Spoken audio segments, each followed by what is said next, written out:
Bonjour, bienvenue à cette formation du programme Escalade. Dans cette capsule-ci, je vais vous parler des approches pédagogiques à favoriser pour les élèves qui ont des troubles de communication. Je m'appelle Véronique Caron, je suis orthophoniste. Je travaille depuis longtemps avec la clientèle adolescente qui ont des troubles de communication ou de langage et j'ai eu la chance de participer à l'implantation, à la mise en œuvre là, du programme Escalade depuis le début. Alors, ça me fait plaisir de vous accompagner pour cette formation-ci. Donc, comme je vous disais, on va vous parler des approches pédagogiques. Alors, quelles sont les meilleures pratiques pour enseigner à ces élèves-là? On va parler d'enseignement explicite, d'enseignement interactif, de l'utilisation de stratégies, de l'importance des supports visuels. On va parler aussi de l'environnement d'apprentissage à privilégier dans vos classes. On va parler du développement de l'autodétermination. Vous allez voir que c'est un sujet qui va revenir là, tout au long de la formation là, du programme Escalade. Et on va parler de l'évaluation au service de l'apprentissage. Donc, débutons avec l'enseignement explicite.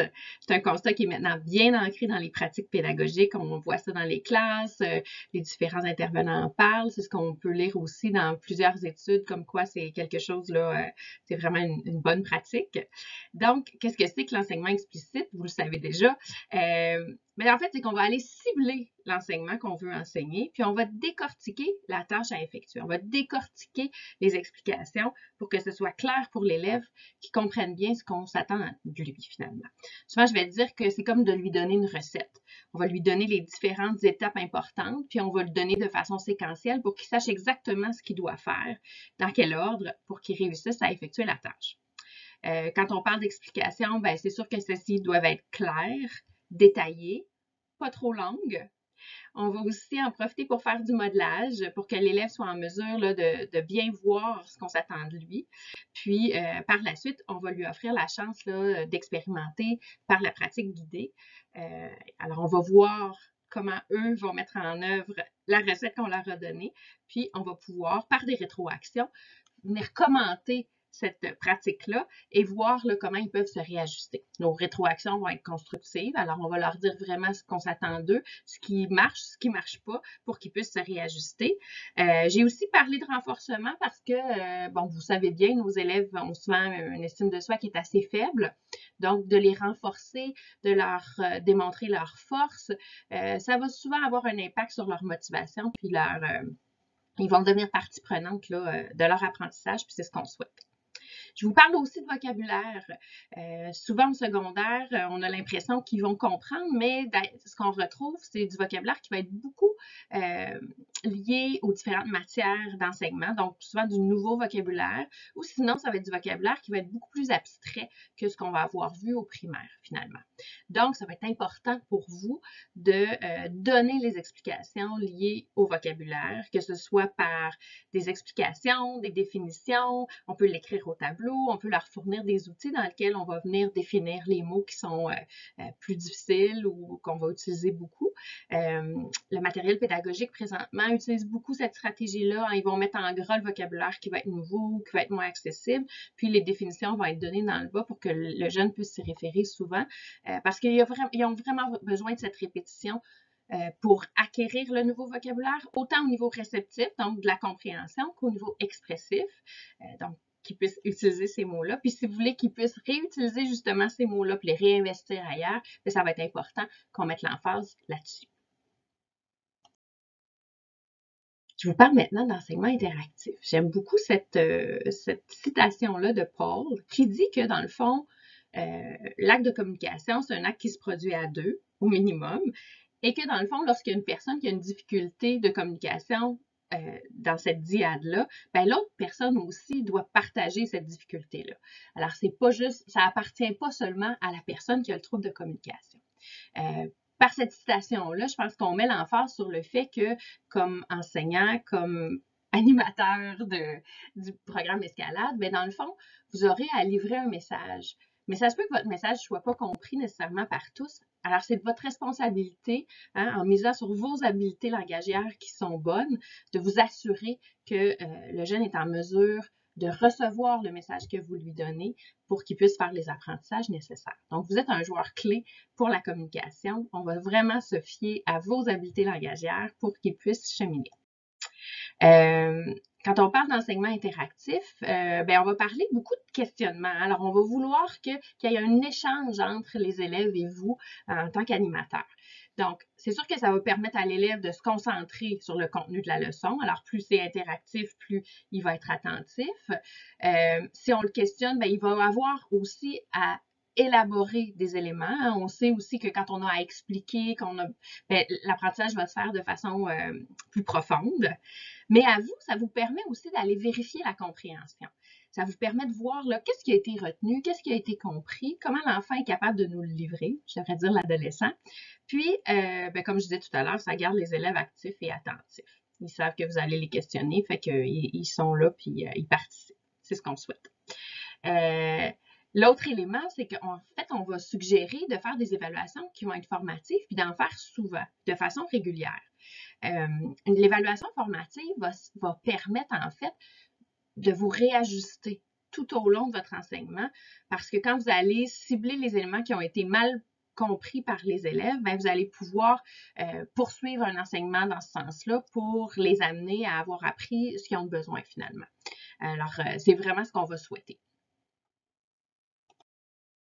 Je vous parle maintenant de stratégie. En fait, ce qu'on veut à l'adolescence, c'est qu'ils développent leur métacognition, leur métalinguistique. Alors, en fait, ce qu'on veut, c'est qu'ils portent un regard très conscient sur les éléments d'apprentissage. Puis, on va parler aussi d'augmenter leur connaissance de soi parce que plus ils connaissent leurs difficultés, plus ça va être facile pour eux de savoir quelle stratégie utiliser, à quel moment, puis de le faire de façon autonome. Donc, c'est important qu'ils se connaissent eux, puis qu'ils connaissent leurs difficultés de communication, leurs difficultés de langage pour que les stratégies que vous allez avoir enseignées de façon explicite soient mises à profit. Dans le bloc 1, du programme Escalade, vous allez voir qu'il y a une portion où on va vraiment parler de connaissance de soi. On va les amener à réfléchir sur leurs forces, leurs défis, leurs intérêts. On va parler aussi de ce que c'est qu'un trouble de langage, un trouble développemental de langage, pour qu'ils se retrouvent là-dedans et qu'ils soient capables d'en parler ouvertement. Puis, souvent, c'est des notions qui ont été abordées quand ils étaient tout petits, mais quand ils vieillissent, on dirait qu'ils l'ont pas nécessairement en tête. Puis des fois, on leur répète d'une année à l'autre, mais on dirait qu'ils se connaissent pas nécessairement là, dans cette difficulté-là. Alors, ça va être important de le faire, puis le programme Escalade va nous permettre de le faire, ça. Quand je parle de stratégie, vous avez vu, là, on va mettre l'accent sur le quoi. Puis ça, on est très bon là-dedans, hein, là, d'aller expliquer la stratégie, les amener à la pratiquer. Mais ce qu'on remarque, c'est qu'il faut aller un peu plus loin que ça. Alors, il faut les amener à être capable de savoir à quel moment ils doivent les utiliser, ces stratégies-là, de quelle façon les utiliser, puis pourquoi ils les utilisent. Puis tant qu'on ne va pas répondre à ces questions-là, bien souvent, ils ne seront pas utilisés. Ce que je peux vous dire, c'est que nos enfants qui sont plus méta, chez qui on a réussi à développer cette conscience-là, ils vont utiliser leur stratégie au moment opportun, puis on va observer qu'ils vont être vraiment plus autonomes là, dans leur utilisation, puis c'est ce qu'on souhaite. Je vous parle maintenant de l'utilisation des supports visuels. Alors, comme vous le savez, nos élèves qui ont des difficultés de langage vont avoir de la difficulté à comprendre les éléments dont on va leur parler de façon magistrale. En plus des difficultés de compréhension, que ce soit le vocabulaire, les phrases, tout ça, ben, il y a aussi la mémoire de travail qui est souvent déficitaire chez nos élèves. Donc, ils doivent retenir en mémoire les éléments qui ont été dits. Ils doivent les traiter, essayer de classer ce qui est important, ce qui l'est moins. Donc, l'utilisation du support visuel va venir vraiment favoriser la compréhension, puis d'aider l'élève à savoir qu'est-ce qui va être important dans le contenu que vous allez avoir à transmettre. Vous voyez ici un exemple d'un support visuel qui est utilisé dans le cadre du programme Escalade. Alors, en fait, ça vous donne juste une idée des éléments qu'on peut inclure dans un support visuel. Alors, quand on parle de support visuel, on va parler de fournir un matériel où le contenu va être visible pour l'élève et qui va être explicite. Pour que ce soit un support visuel efficace, il faut essayer de réduire le plus possible la quantité d'informations qui va être inscrite, de la simplifier pour que les éléments soient très, très clairs pour l'élève, puis d'essayer d'ajouter des éléments graphiques pour que, d'un coup d'œil, l'élève soit en mesure de savoir de quoi qu'on parle. Je vous dis aussi que c'est possible d'impliquer les élèves dans la réalisation des supports visuels. Alors, plus l'élève va être impliqué, plus ça va venir de lui, plus il va être significatif aussi, puis quand il va s'y référer, il va se retrouver aussi. Quand on parle de support visuel, bien en fait, on l'a déjà dit, c'est qu'on va essayer de rendre le contenu qui est saillant. Alors, c'est pas toujours facile pour eux d'aller cibler les informations importantes. Alors, quand on va fournir un support visuel, on va avoir fait ce tri pour eux. Alors, ça peut être un support visuel qui va être offert là, comme une affiche, comme vous voyez ici. C'est ce qui va être offert dans le cadre là, du programme Escalade. Mais il existe différentes sortes de supports visuels. Maintenant, là, avec tous les outils technologiques qui existent, là, vous connaissez différentes plateformes où il est possible de faire des vidéos, de créer du matériel comme ce que vous voyez à l'écran. Alors, ça peut être assez simple là, pour venir vraiment rendre visibles les éléments importants de votre enseignement.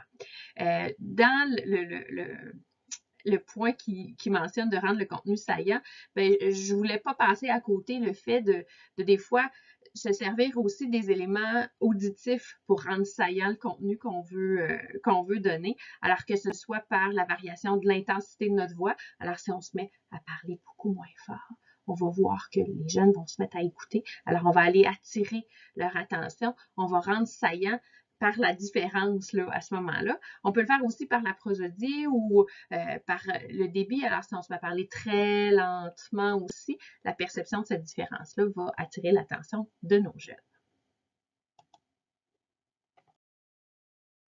Parlons maintenant de l'importance de l'environnement d'apprentissage. En fait, dans le cadre d'un programme pour développer le langage écrit, Jordan et ses collaborateurs ont démontré que la nécessité, en fait, de fournir un environnement dans lequel les élèves doivent devenir des apprenants actifs et efficaces. Puis, en fait, ils ont nommé comme 4 dimensions pour réussir à atteindre ce but-là. Alors, dans le fond, on parle de la dimension sociale, où, dans le fond, on va demander à l'enseignant de créer un climat de classe qui va être favorable aux échanges, à la collaboration. Alors, plus l'enfant va être à l'aise de participer, de poser des questions, de vérifier sa compréhension, mais à ce moment-là, plus il va être actif dans ses apprentissages. Alors, c'est ce qu'on va vraiment essayer de mettre de l'avant. L'autre élément qui est important, l'autre dimension, ce serait vraiment la dimension personnelle. On en a parlé précédemment aussi, mais dans le fond, plus l'élève va se connaître, plus ça va être facile pour lui d'être actif dans ses apprentissages parce qu'il sait c'est quoi ses défis, il sait ce qu'il doit mettre en place pour atteindre ses buts. Alors, ça va être plus facile pour lui là, de devenir un apprenant actif.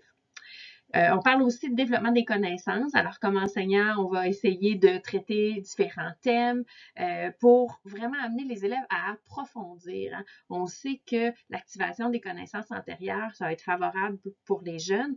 Donc, dans le fond, plus on va les amener à développer ces connaissances-là, plus ils vont avoir des connaissances différentes, puis on va en avoir discuté, plus ça va être facile pour eux de venir rattacher les nouveaux apprentissages sur ces connaissances-là. Et l'autre dimension, c'est la dimension cognitive. En fait, on va essayer de leur fournir des outils pour qu'ils soient en mesure, là, comme des stratégies, pour effectuer là, ce qui est attendu d'eux. Il a été démontré que le lien entre l'enseignant et l'élève avait un grand impact sur l'engagement émotionnel et intellectuel des élèves.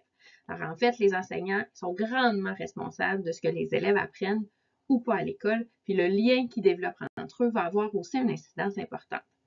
Donc, il y a un outil qui a été conçu afin de déterminer les variables importantes dans cette relation-là, la relation enseignant-élève, pour établir celle qui contribuait le plus à la réussite des élèves. Alors, l'outil dont je vous parle, c'est le Classroom Assessment Scoring System pour le secondaire. Dans le fond, les chercheurs, à partir des données qu'ils ont réussi à analyser, ont créé un amalgame de 5 interactions enseignant-élève qui étaient prédicteurs des meilleurs résultats en fin d'année scolaire. Alors, pour ces 5 interactions-là sont en fait d'établir un climat favorable, de démontrer de la sensibilité face à ses élèves, de considérer la perspective de l'adolescent, de varier les approches pédagogiques et d'encourager l'analyse puis la résolution de problèmes. En fait, ce qu'on voit, on reparle encore une fois du climat favorable, mais selon la recherche, le fait de bâtir une expérience de classe qui était positive encourageait vraiment l'engagement des adolescents, puis c'était d'ailleurs ce qui prédisait le mieux la réussite. Donc, d'être capable d'organiser la salle de classe, des leçons pour soutenir le besoin d'autonomie de contrôle des adolescents, de mettre en place des opportunités d'interaction entre pairs, encore une fois, de varier les approches pédagogiques pour avoir une participation active. Bien, tout ça, c'est des éléments là, qui étaient très favorables là, pour la réussite des élèves. Parlons maintenant d'autodétermination. En fait, comme je vous l'ai dit préalablement, c'est un sujet qui va revenir là, tout au long du programme Escalade. Donc, qu'est-ce que c'est que l'autodétermination? C'est un processus, en fait, qui exige de se définir des buts, puis d'essayer de les atteindre, tout en se basant sur la connaissance qu'on a de soi-même puis de ses forces. Certains auteurs, donc Collins et Walter, démontrent qu'il y a une nécessité de développer des stratégies d'autodétermination pour rendre l'élève actif, puis que ce cheminement-là, il est primordial pour une transition postsecondaire qui va être réussie. Alors, quand on parle de stratégie d'autodétermination, on parle de connaissance de soi, on parle du fait de se fixer des buts puis de prendre des décisions. On parle de self-advocacy, qu'on n'a pas traduit, puis d'autorégulation. Alors, je reviens encore sur la connaissance de soi. Super important de connaître ses forces, de connaître ses défis, de connaître ce que c'est qu'un trouble développemental du langage pour être capable de se définir à travers ça. Alors, voir qu'est-ce qui nous ressemble, nous, qu'est-ce qui est plus difficile pour nous. Alors, plus on va connaître ça, plus ça va être facile de se fixer des buts, puis de prendre des décisions qui seraient l'autre stratégie. Plus on va se fixer des buts, plus on va prendre des décisions en fonction de ça, en fonction de ce qu'on connaît de nous-mêmes, bien, plus on va vivre des réussites finalement. Donc, ça va contribuer activement au développement de l'autonomie. Puis, si on pense par exemple au choix de carrière, bien, c'est sûr que si je choisis quelque chose qui correspond à ce que je suis, bien, il y a plus de chances que ça fonctionne bien. Je vous parle aussi de self-advocacy. En fait, c'est une stratégie qui va nous permettre d'être en mesure de défendre nos intérêts, de défendre nos droits, d'aller chercher l'aide nécessaire pour parvenir, pour atteindre nos buts finalement. Donc, si on pense au primaire, au secondaire, les élèves vont recevoir les services nécessaires pour les amener vers une réussite scolaire. Quand ils arrivent au cégep ou à l'âge adulte, bien, en fait, les services ne vont pas tomber du ciel. Ça va être eux qui vont avoir à faire une démarche pour réussir à les obtenir. Alors, plus ils vont être habilités à le faire, plus ils vont aller chercher les éléments dont ils ont droit, puis ça va être synonyme de réussite. Quand on parle d'autorégulation, bien, dans le fond, c'est d'être capable de porter un regard critique sur ses habiletés. Puis nos élèves ne sont pas si bons là-dedans. Alors, ils vont être bons pour dire s'ils aiment quelque chose ou s'ils aiment moins ça, mais d'être capable de dire s'ils sont bons dans quelque chose, souvent, ils ont un regard qui est un petit peu biaisé par le fait qu'ils ont eu des difficultés scolaires importantes, puis souvent, ils poursuivent dans un cheminement particulier, soit dans une classe d'adaptation scolaire ou avec un bulletin modifié. Donc, ils n'ont pas une idée juste des matières ou des éléments pour lesquels ils sont vraiment bons. Alors, l'image qu'ils ont sur leur bulletin, c'est pas nécessairement l'image de ce qui est leur réussite scolaire, finalement. Donc, ils ont besoin de notre aide pour réussir à s'autoréguler. Puis, plus on est capable de voir c'est quoi nos habiletés, ce dans quoi on est bon, plus on va être capable de prendre des décisions, puis plus ça contribue à la connaissance de soi. Donc, ce sont des stratégies là, qui vont travailler l'une pour l'autre, là, alors qu'ils vont venir développer vraiment l'autodétermination quand on se met à travailler ces différentes stratégies-là. Je vous présente maintenant, en fait, l'outil d'auto-évaluation que vous allez retrouver dans le cahier de l'élève du programme Escalade. En fait, il va suivre chacune des activités, puis on va essayer de développer justement chez le jeune sa capacité d'autorégulation. Alors, d'être capable de porter un regard sur l'activité qui a eu lieu, comment il a trouvé ça, quelles étaient ses aptitudes face à cette activité-là, face à cet objectif-là. Alors, au départ, ils vont sûrement avoir besoin de votre aide pour les aider à statuer s'ils ont été bons ou si c'était plus difficile pour eux. Puis, l'objectif, ce serait que vers la fin des activités, ils soient en mesure de remplir seuls là, cet élément-là en portant un regard juste sur leurs habiletés. On a un deuxième objectif à travers là, la réalisation des fiches d'auto-évaluation. On a en fait un objectif qui se veut un peu plus langagier. Alors, à cet âge-là, c'est pas si évident pour eux d'être en mesure de faire ressortir l'idée principale de quelque chose. Alors, d'être capable ici d'exprimer ce qui a été travaillé, bien, en fait, ça se veut un peu comme étant capable d'aller extirper l'idée principale de ce qui a été travaillé. Fait qu'on va essayer de travailler cet élément-là langagier à travers l'auto-évaluation. Puis, le fait d'avoir à l'écrire va faire en sorte aussi qu'il y aura à structurer son idée avec le langage écrit aussi. Alors, il y a plusieurs éléments langagiers qui vont être travaillés. Vous allez me dire que certains de vos élèves ne seront pas en mesure d'effectuer cette tâche-là dès le départ de façon autonome, puis c'est bien correct aussi. Alors, à ce moment-là, ben, gênez-vous pas de servir de modèle, alors de faire du modelage avec eux en leur donnant les outils nécessaires pour qu'ils soient capables en leur donnant de façon explicite la recette pour qu'ils trouvent l'idée principale, qu'ils soient capables de la mettre en mots, puis éventuellement de l'écrire. Alors, on se servira là, de cette partie d'activité-là pour aller travailler différentes choses. La dernière approche pédagogique dont je vais vous parler, c'est l'évaluation au service de l'apprentissage. En fait, c'est une approche qu'on voit davantage émerger dans les classes. Puis, en fait, ce qu'elle veut dire, c'est que dans le fond, elle vise à recueillir puis à interpréter les preuves d'apprentissage pour permettre, autant aux enseignants qu'aux élèves, de vraiment bien comprendre quel était l'apprentissage qui était ciblé, de voir où l'élève se situe par rapport à cet objectif-là, puis qu'est-ce qu'on pourrait faire pour être en mesure que l'élève parvienne à atteindre cet objectif-là, finalement. Donc, plus l'objectif va être clair, plus l'élève, ça va être facile pour lui de s'auto-évaluer, de voir s'il a réussi ou pas. Puis, ça va être facile aussi pour l'enseignant de déterminer ce qu'il va falloir qu'il fasse pour que l'élève atteigne cet objectif-là.